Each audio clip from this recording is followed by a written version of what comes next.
when I'm in New York, it's kind of just like stay up to like this past time has been like stay up to like 3-4 a.m. recording, get home at like 5 a.m., go to sleep, wake up again at like 2-3 a.m., get something to eat, go do some interviews, go to some photo shoots or something, get back in the studio.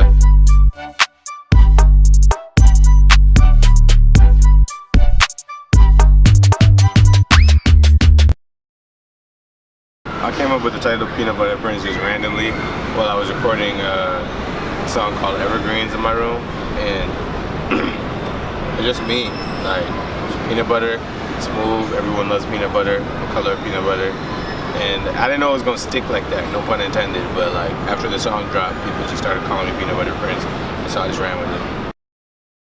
I would describe the Peanut Butter Prince EP just like real wavy, you know, really feel good, but like really full. I drew a lot of inspiration from like 70s soul music, and a lot of people say I have an old soul, so like I guess that's where it came from.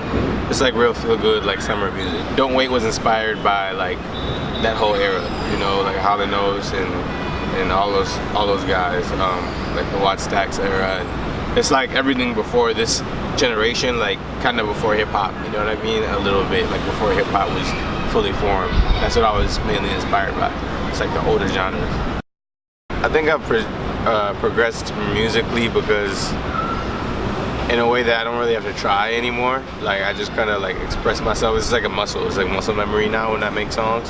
So I would say that, yeah, that's like the main way. I kind of like don't care what anyone thinks as much either. Like I feel like I just kind of go with my gut. Like if I think something's dope and someone else doesn't, I don't really care anymore. I just make it for myself. So I think that's like how I progressed the most. Putting the video together for Globe was crazy because like I basically did everything. I just had my boy Ben Hughes, who I work with on videos a lot. He just shot it, but I edited it. I like did everything, like got all the props, like literally everything.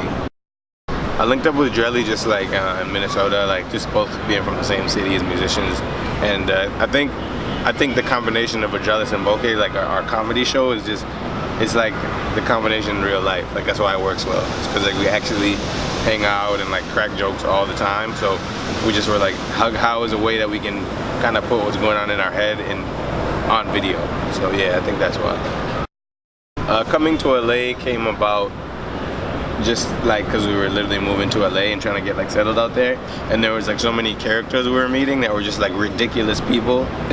So we were like, we need to find a way to put all these characters like into a series and find a way to like kind of make fun of ourselves in the process, just to like make the process more fun. So yeah, that's how it came about. And the Elevator has always been like supportive, and yeah, it was when we hit them up, they were like, loved the idea. So they were like, yeah, like music / comedy, like why not? Let's do it. So they wanted to be the first ones to host it. I like to balance music and comedy just by just whatever I feel like at the moment. So if I don't feel like making music, I'm not going to, because it's like I feel like I've been doing it for so long now that it's just like there's no reason to sit in the studio all day and try to like force ideas to come out. I just need to go pursue other things, maybe like work on a show idea, maybe like work on a business or do something else that's gonna like inspire me so that I can be inspired when I make music. So like it's kind of like when I'm not feeling inspired in life, I'm not feeling inspired to make music. So it's not really hard to balance. I kind of just do whatever I feel at the moment. I linked up with Cole Bennett. I just hit him on Twitter and was like, hey, do you want to work? And this was before like he really boomed like that. And he was like, oh yeah, cool. Like I always make music. I always make videos for like these type of musicians. It would be cool to make a video with, you know, another type, because most of the guys he makes music videos for are like in this kind of in the same genre, like same vein of music. So he was just excited to do something that didn't fit that, I guess, sound he'd been used to working with. Yeah, I think there's definitely always opportunities for more music with the standard. It's like one of those things that like I feel like we don't have to force, because people still bring it up. It's like a timeless thing. So it's like when I'm like 35, people are still gonna be talking to me about the standard, I'm pretty sure. So it's not something that, look, we have to keep putting out music to do. Like when we do put together another project, if that ever happens, like it's gonna be like amazing. And it's gonna be a lot better, right? Like we've grown so much as musicians. Like at first, like the business wasn't right. Like it was like industry people like trying to take advantage and like steal money and shit. And it was just like a bad, like, it was a bad, weak foundation, but the inspiration was there. Like we had all the inspiration, we had all the talent, but like the foundation for something to truly grow into something like sustainable wasn't there at the time because everything happened so quickly. But hopefully like this time around, like, you know, things are on like solid ground. Yeah. But the relationship with me and them is just fine.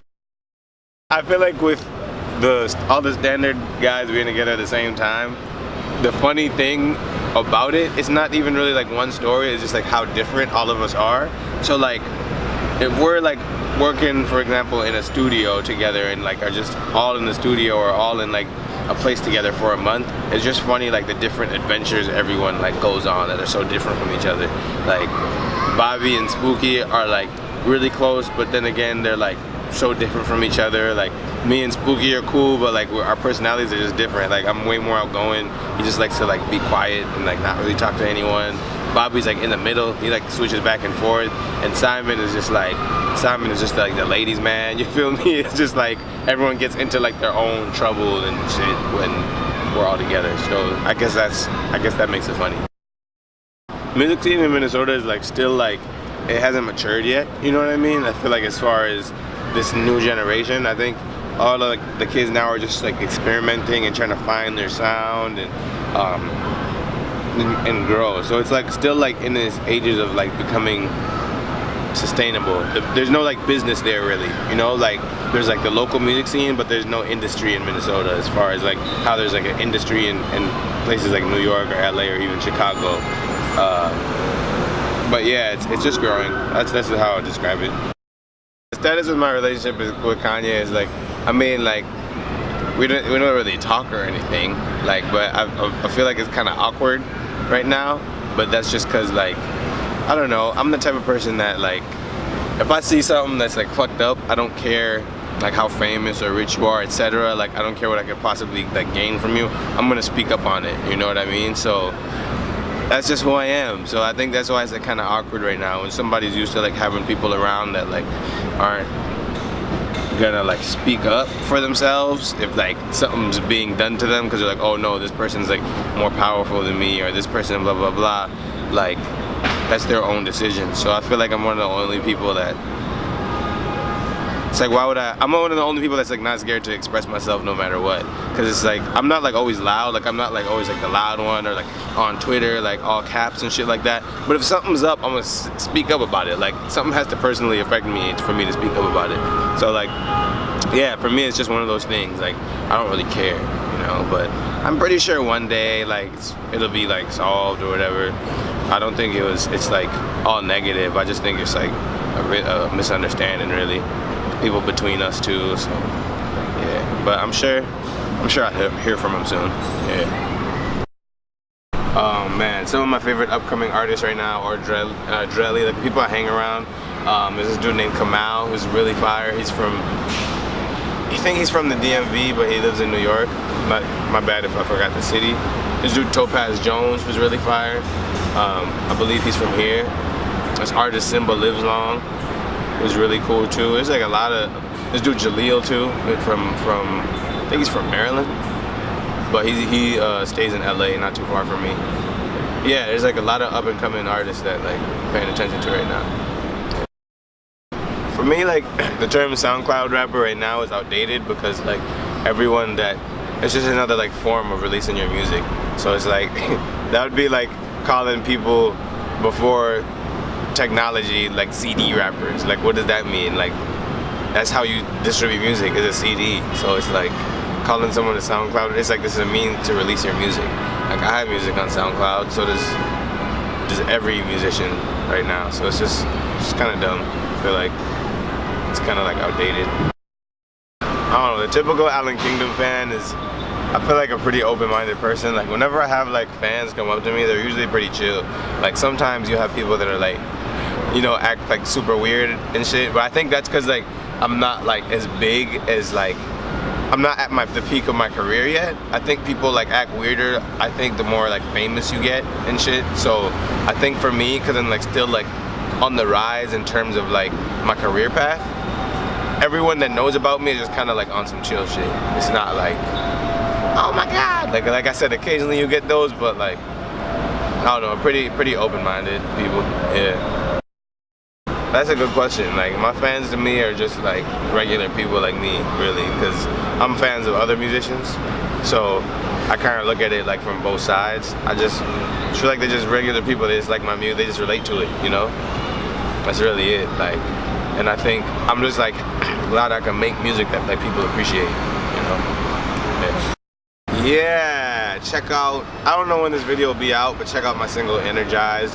If it's not out yet, then look out for it. And if it is out, then check it out. I shot it in Brooklyn. All my Brooklyn people was in it. And yeah, Allan Kingdom, Peanut Butter Prince.